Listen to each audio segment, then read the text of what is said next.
Bismillahirrahmanirrahim. Alhamdulillahilladzi anzala al-Qur'ana ala 'abdihi wa rasulihi Muhammad ibn Abdullah liyakuna basyiran wa nadhira wa sirajan munira. Kita lanjutkan membaca Mukhtasar Tafsir Al-Baghawi. Tibalah saatnya kita memasuki ayat yang ke-53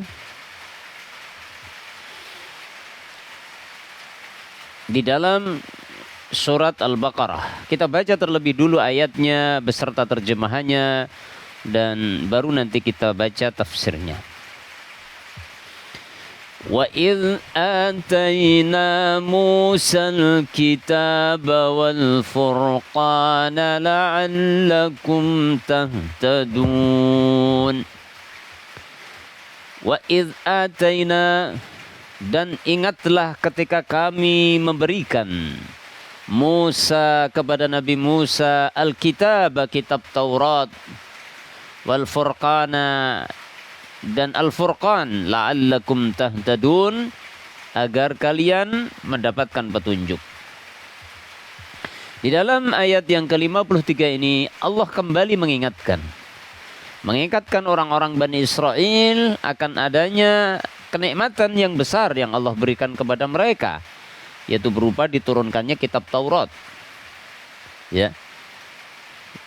Diturunkannya kitab Taurat kepada Nabi Musa, yang itu sebagai petunjuk untuk orang-orang Bani Israel secara khusus dan menjadi pedoman hidup untuk mereka, yang mana barang siapa di antara Bani Israel yang mau mengikuti petunjuk kitab Taurat yang diturunkan kepada mereka, maka mereka akan selamat kehidupannya di dunia dan di akhirat. Allah mengingatkan nikmat tersebut. Mari kita baca mukhtasar tafsirnya.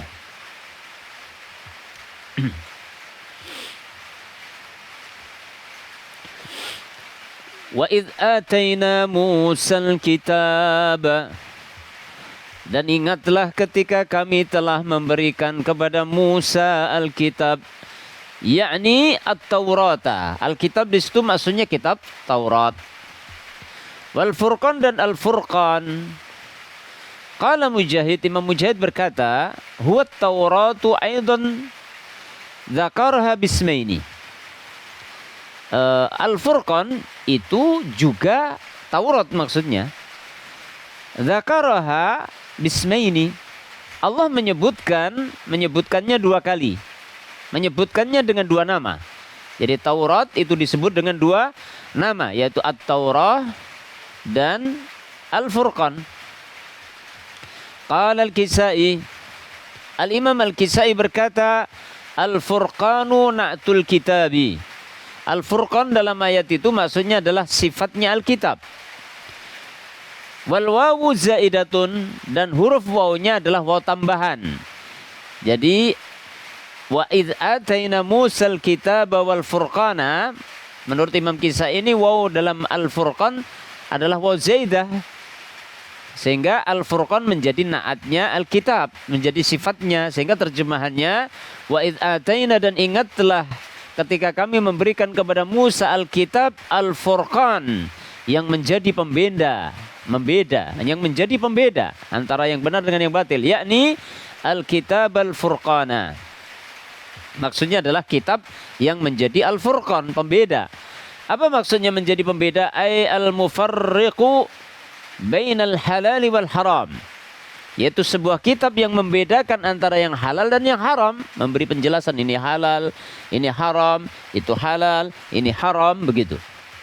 Wa qala Yaman bin Rayyan, dan Imam Yaman ibn Rayyan berkata, arada bil furqan, Allah menghendaki pada kata Al-Furqan adalah infiraqul bahri, maksudnya adalah dibelahnya lautan. Ya.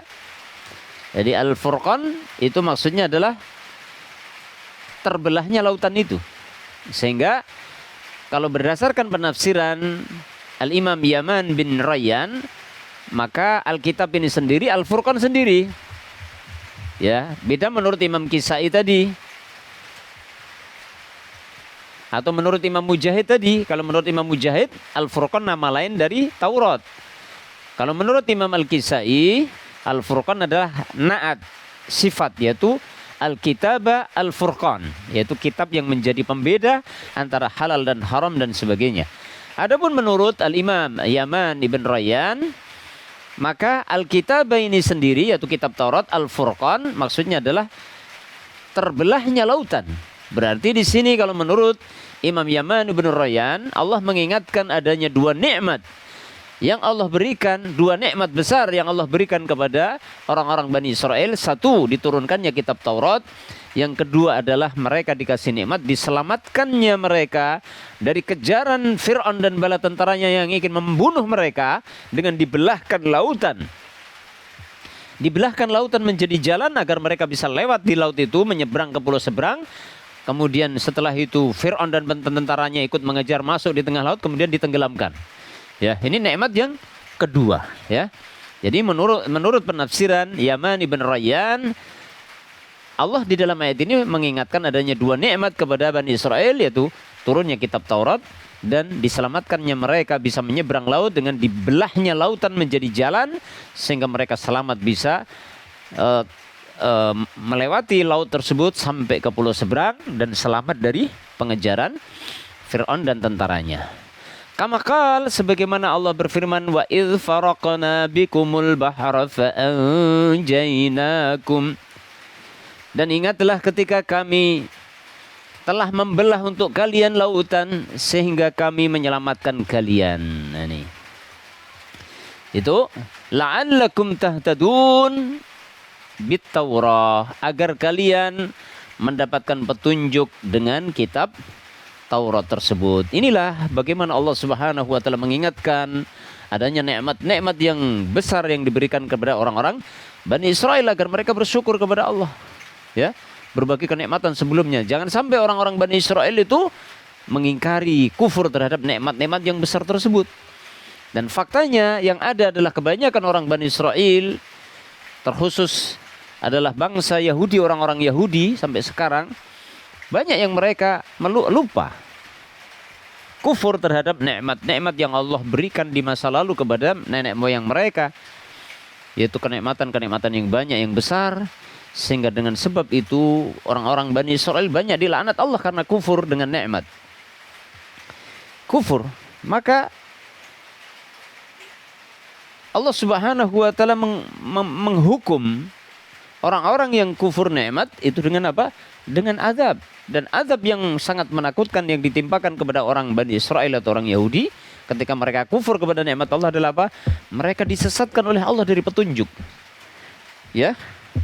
Disimpangkan, disesatkan dari petunjuk Allah gara-gara kufur kepada nikmat tersebut. Salah satunya bentuk kufurnya orang-orang Bani Israel adalah mengkufuri nikmat turunnya kitab Taurat. Ya. Apa bentuk kufurnya mereka kepada kitab Taurat? Yaitu tidak mau mengakui, tidak mau menerima ayat-ayat Taurat yang menjelaskan tentang akan datangnya Nabi akhir zaman, yang ciri-cirinya jelas ada pada Nabi Muhammad SAW, dan juga tentang kitab Al-Quran yang menjadi kitab penutup seluruh kitab-kitab sebelumnya.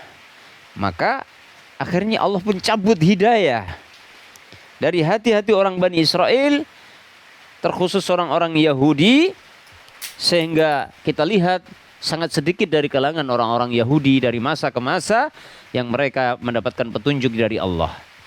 Ini adalah sebuah hukuman bagi orang-orang yang kufur terhadap nikmat Allah. Allahu a'lam bissawab.